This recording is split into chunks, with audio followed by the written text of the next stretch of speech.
ओम नमो भगवते वासुदेवाय।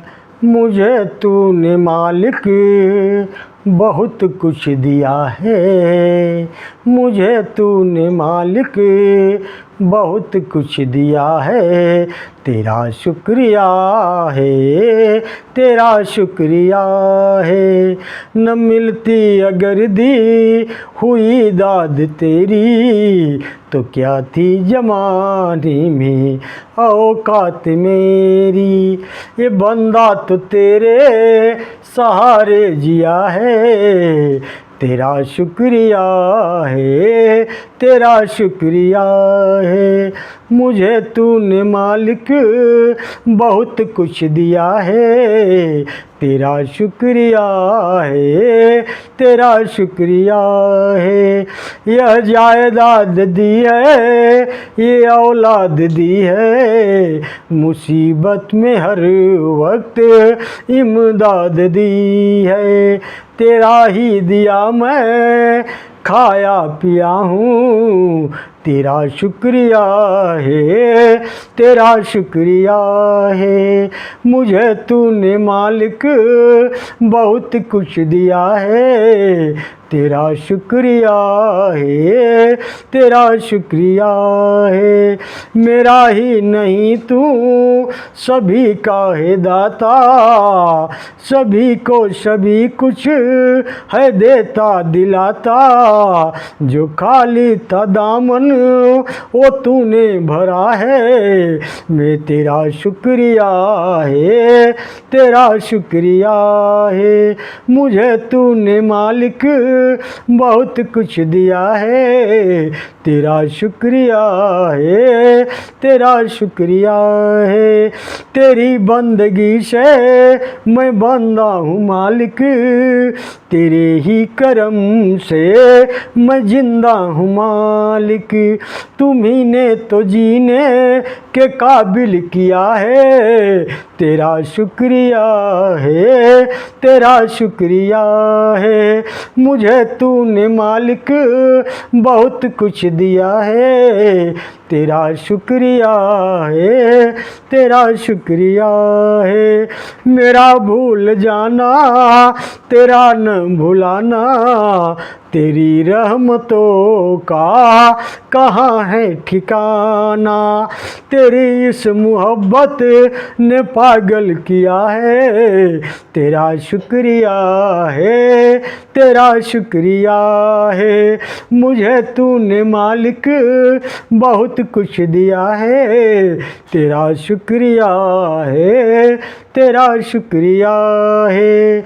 मुझे तूने मालिक बहुत कुछ दिया है, तेरा शुक्रिया है, तेरा शुक्रिया है। भगवते वासुदेवाय। सज्जनों, अब आप देख रहे हैं हमारे अनंत पत्रिनी चैनल पर श्री वराह महापुराण की कथा। अब इस अध्याय में त्रिशक्ति महात्मा है और सृष्टि देवी के व्याख्यान आख्यान की कथा है। सीधा चलते हैं कथा की तरफ। भगवती पृथ्वी ने भगवान वराह से पूछा, हे भगवान, कुछ लोग रुद्र को परमात्मा एवं शिव कहते हैं, दूसरे लोग विष्णु को ही परमात्मा कहते हैं, अन्य लोग ब्रह्मा को सर्वेश्वर बताते हैं। इनमें से कौन से देवता श्रेष्ठ और कौन से देवता कनिष्ठ हैं, बताने की कृपा करें। भगवान वराह कहते हैं, हे बरानने भगवान, नारायण ही सबसे श्रेष्ठ हैं, उसके बाद ब्रह्मा का स्थान है। ब्रह्मा से ही रुद्र की उत्पत्ति है और वे रुद्र तप साधना के प्रभाव से सर्वज्ञ बन गए। उन भगवान रुद्र के अनेक प्रकार के आश्चर्यमय कर्म हैं। हे सुंदरी, मैं उनके चरित्रों का वर्णन करता हूँ, उन्हें सुनो। भगवान महान रमणीय विचित्र धातुओं से सुशोभित कैलाश नाम का एक पर्वत है, जो भगवान शूलपाणी त्रिलोचन शिव का नित्य निवास स्थल है। एक दिन की बात है, भगवान पिनाक पाणी अपने सभी गणों से घिरे हुए कैलाश पर्वत पर विराजमान थे। उनके पास में ही भगवती पार्वती भी बैठी थी। भगवान रुद्र को देवी पार्वती के साथ हास विलास भी चल रहा था। इतने में ही अविनाशी ब्रह्मा जी देवताओं के साथ वहां पहुँच आए और भगवान शिव से उनसे पूछा, पूछा, ब्रह्मन आप इस समय कहाँ से पधार रहे हैं? आपके मन में यह घबराहट कैसी है? ब्रह्मा जी ने कहा, हे प्रभु, अंधक नाम के एक महान दैत्य ने सभी देवताओं को अत्यंत पीड़ित कर रखा है। उसके पीड़ा से छुटकारा पाने की इच्छा से ये देवता मेरे पास पहुँचे। तब मैंने इन लोगों से कहा, हम सब लोग भगवान शंकर के पास चलें, इसी कारण हम सभी लोग यहाँ आए हैं। इस प्रकार कहकर ब्रह्मा जी पिनाक पाणी भगवान रुद्र की ओर देखने लगे। साथ ही उन्होंने उसी क्षण परम प्रभु भगवान नारायण को भी अपने मन में स्मरण कर लिया। बस तत्क्षण भगवान नारायण, ब्रह्मा एवं रुद्र इन तीनों देवताओं के बीच में विराजमान हो गए। अब ब्रह्मा, विष्णु एवं रुद्र ये तीनों ही परस्पर प्रेम पूर्वक दृश्य से देखने लगे। उस समय उन तीनों की जो 3 प्रकार की दृष्टियां थी अब एक रूप में परिणित हो गई और उसमें तत्काल एक कन्या का प्रादुर्भाव हुआ, जिसका स्वरूप परम दिव्य था। उसके अंग नीले कमल के समान श्यामल थे। उसके सिर बाल भी नीले घुघराले मुड़े हुए थे। उनकी नासिका, ललाट, मुख की सुंदरता असीम थी।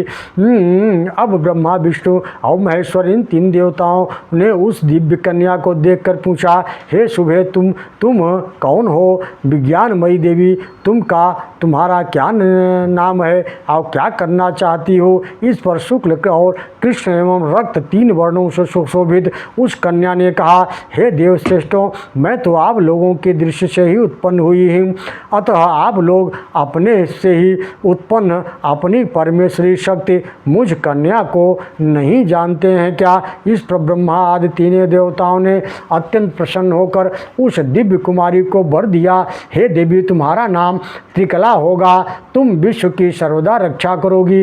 हे महाभागे, गुणों के अनुसार तुम्हारे अन्य भी बहुत से नाम होंगे।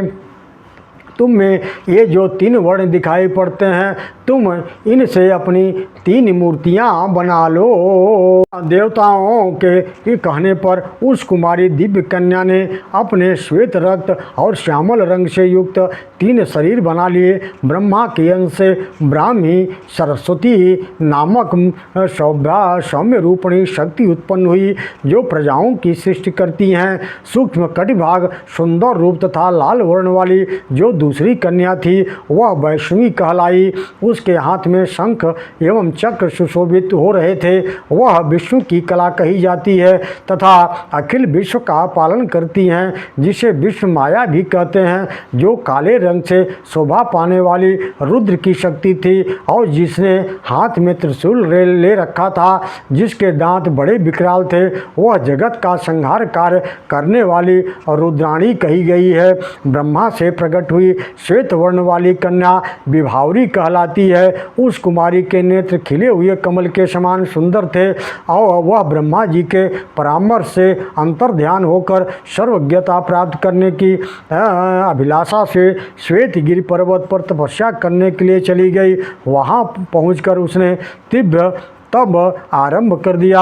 इधर जो कुमारी भगवान विष्णु के अंश से अवतरित हुई थी, वह भी कठोर तपस्या करने का संकल्प लेकर मंदराचल पर्वत पर चली गई। तीसरी जो श्यामल वर्ण की कन्या थी, जिसके नेत्र बड़े विशाल और दाढ़ भयंकर थे तथा जो रुद्र के अंश से उत्पन्न हुई थी, वह कल्याणमयी कुमारी तपस्या करने के उद्देश्य से नीलगिरि पर्वत पर चली गई। कुछ समय के पश्चात प्रजापति ब्रह्मा जी प्रजाओं की सृष्टि में जब तत्पर हुए, तब बहुत समय तक प्रयास करने पर भी प्रजाओं की वृद्धि न हुई। अब वे मन में सोचने लगे कि क्या कारण है कि मेरी प्रजा बढ़ नहीं रही है। भगवान वराह पृथ्वी से कहते हैं, हे पृथ्वीपते सुब्रते। अब ब्रह्मा जी ने योगाभ्यास के सहारे अपने हृदय में जब ध्यान लगाया, तो श्वेत पर्वत पर स्थित सृष्टि कुमारी की तपस्या की बात उनके समझ में आ गई। उस समय तपस्या के प्रभाव से उस कन्या के संपूर्ण पाप दग्ध हो चुके थे। फिर तो ब्रह्मा जी कमल के समान नेत्र वाली वह दिव्य कुमारी जहाँ विराजमान थी, वहाँ पहुंचकर उस तपस्वी दिव्य कुमारी को देखा और साथ ही वे बोले, ओम नमो भगवते वासुदेवाय। हे कमनीय कांति वाली कल्याणी तुम प्रधान कार्य की अवहेलना करके अब तपस्या क्यों कर रही हो? विशाल नेत्रों वाली कन्या के मैं तुम पर प्रसन्न हूँ, तुम वर मांग लो। सृष्टि देवी कहती हैं, भगवान मैं एक स्थान पर नहीं रहना चाहती, इसलिए मैं आपसे यह वर मांगती हूँ कि मैं सर्वत्र गामिनी बन जाऊँ। जब सृष्टि देवी ने प्रजापति ब्रह्मा से यह बात कही तब उन्होंने उनसे कहा, हे देवी तुम सभी जगह जा सकोगी, सर्वव्यापिनी होगी। ब्रह्मा जी के ऐसा कहते ही कमल के समान नेत्र वाली वह सृष्टि देवी उन्हीं के अंग में लीन हो गई। अब ब्रह्मा जी को बड़ी तेजी से उनकी सृष्टि बढ़ने लगी। फिर शीघ्र ही उनके 7 मानस पुत्र हुए। उन पुत्रों से भी अन्य संतानों की उत्पत्ति हुई। फिर उनसे बहुत सी प्रजाएं उत्पन्न हुई।